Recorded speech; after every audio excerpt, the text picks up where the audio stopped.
Hello students, welcome to your YouTube channel Expert Mantra. आज के इस वीडियो में हम लोग वज्र गुणन विधि से दो चर वाले रैखिक समीकरण युग्म को हल करना सीखेंगे। इसके पहले मैंने 5 वीडियो से आपको इन दो चर वाले रैखिक समीकरण युग्म को हल करना सिखाया है। लुप्तीकरण विधि, प्रतिस्थापन विधि, अनुपात निर्णय विधि और साथ ही में और 2 अन्य विधियों से मैंने आपको इसे सिखाया है। आज हम लोग व्रज गुणन विधि, जो कि इन सभी विधियों में सबसे टफ मानी जाती है और अक्सर बच्चे इससे हल करने से बचने की कोशिश करते हैं, आज मैं आपको सिंपल और आसान भाषा में इसे समझाऊंगा ताकि आप आसानी से इसे सॉल्व कर सके। इतनी अच्छी तरीके से कि एक बार आप वीडियो देखेंगे तो इससे संबंधित जितने भी क्वेश्चन होंगे सबको आप हल कर सकते हैं।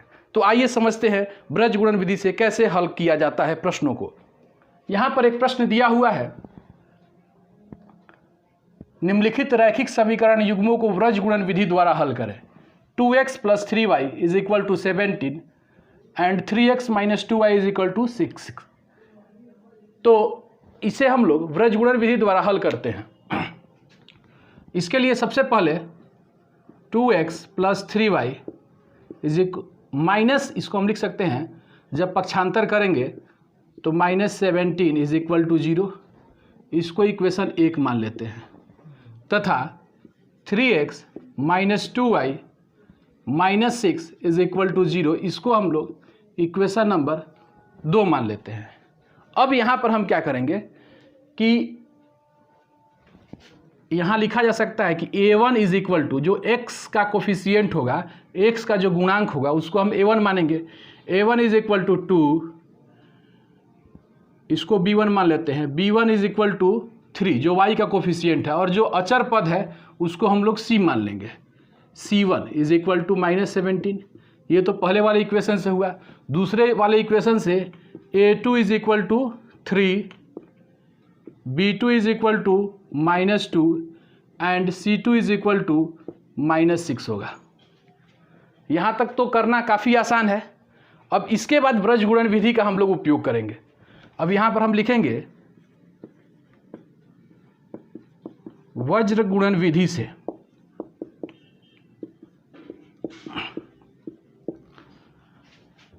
अब वज्र गुणन विधि से लिखेंगे तो यहाँ पर लिखेंगे हम x अपॉन, जो x वाले का हल होगा, x अपॉन x लिख देंगे यहाँ पर y बटा, और यहाँ पर 1 बटा, जो अचर पद है उसके लिए 1, और तीनों में इक्वल का साइन लगा देंगे। ये एक तरह से फॉर्मूला होता है जिससे हम लोग इसको बनाते हैं। अब नीचे क्या लिखेंगे इसके लिए हम आपको बताता हूँ। यहाँ पर a, b और c हम लोग लिए हैं।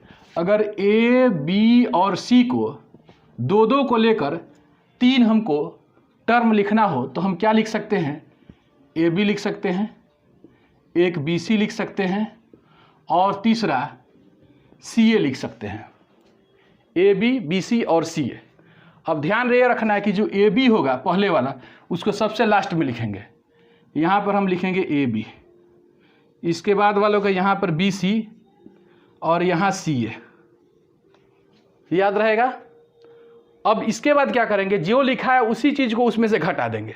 यानी बी सी लिखा है तो B C minus B C लिख देंगे, सी ए लिखा है तो सी ए माइनस सी ए लिख देंगे, और ए बी लिखा है तो A B minus A B लिखेंगे। अब एक दूसरा चीज़ और याद रखेंगे, ये 1 2 है, 1 2, तो एक बार 1 2 लिखेंगे, दूसरे बार 2 1 लिखेंगे, यानी 12 और 21। यानी यहाँ पर 1 2 2 1, 1 2 2 1, 1 2 2 1। यानी एक तरह से ये व्रज गुणन विधि को हल करने का यही फॉर्मूला होता है, x upon b1 × c2 minus b2 minus ca बराबर y बटा c1 minus a2 minus c2 × a1 = 1/a1 × b2 minus a2 × b1। इसे याद करने का मैंने ट्रिक बता दिया, कैसे आप इसे याद कर सकते हैं। अब देखिए, अब हम लोग इसका वैल्यू रखेंगे, वैल्यू रख के इसको हल करेंगे। यहाँ पर हम देख सकते हैं कि x अपॉन, अब ये लिखा है b1 × c2, यानी b1 का मल्टीप्लाई करेंगे c2 के साथ। b1 का वैल्यू कितना है, 3, यानी 3 × -6 minus B2 into C1, B2 का वैल्यू है -2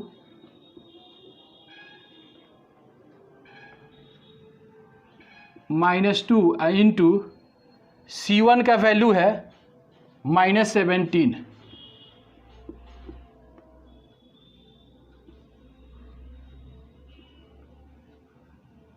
is equal to y upon y बटा C1 इंटू A2 है, तो C1 का वैल्यू कितना है -17 इंटू A2 का वैल्यू है 3, फिर माइनस लिखा हुआ है तो माइनस लगा देंगे। उसके बाद है C2 इंटू A1, तो C2 का वैल्यू -6 है, -6 इंटू A1 का वैल्यू है 2 इज इक्वल टू, यहाँ पर जगह नहीं है इसलिए हम नीचे लिख रहा हूँ 1/A1 इंटू B2, A1 का वैल्यू हो गया 2 इंटू B2 का वैल्यू हो गया -2 माइनस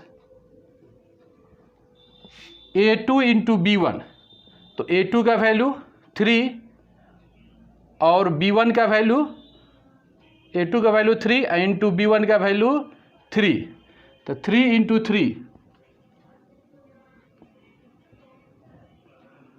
अब हम लोग लिख सकते हैं x अपॉन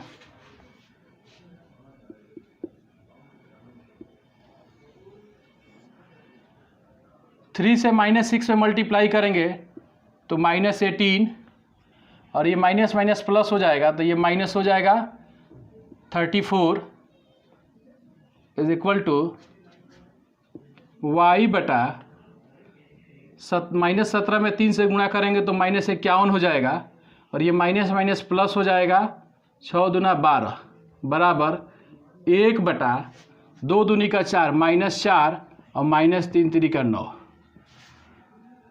या फिर x बटा -18 और -34 दोनों माइनस में ही है तो दोनों को जोड़ देंगे, 8 4 12 का 2 हाथ में लगा 1 3 1 4 1 5 -52 बराबर y बटा, और -11 और 12 को जब ऐड करेंगे तो ये माइनस में ही होगा, 11 में से 2 घटेगा 9 और यह हो गया 4, 4 में से घटा 3 बराबर 1 बटा -13।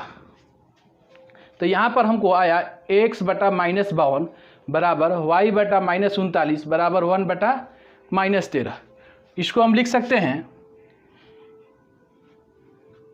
x बटा -52 बराबर 1 बटा -13,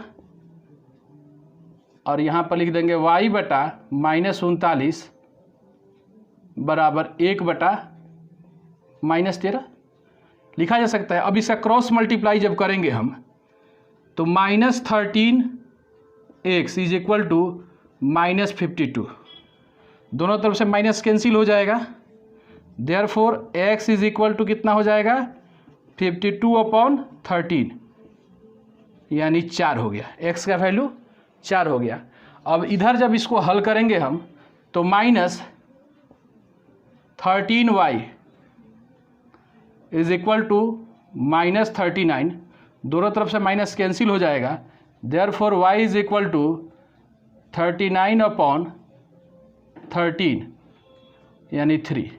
इस प्रकार x का वैल्यू 4 और y का वैल्यू 3 प्राप्त हुआ, जो कि इन दोनों ही समीकरणों को संतुष्ट करेगा।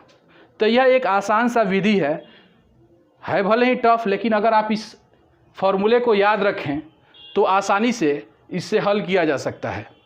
आशा करता हूँ कि आपको यह विधि अच्छी तरीके से समझ में आ गया होगा। अगले वीडियो में हम लोग एक नए टॉपिक को पढ़ेंगे।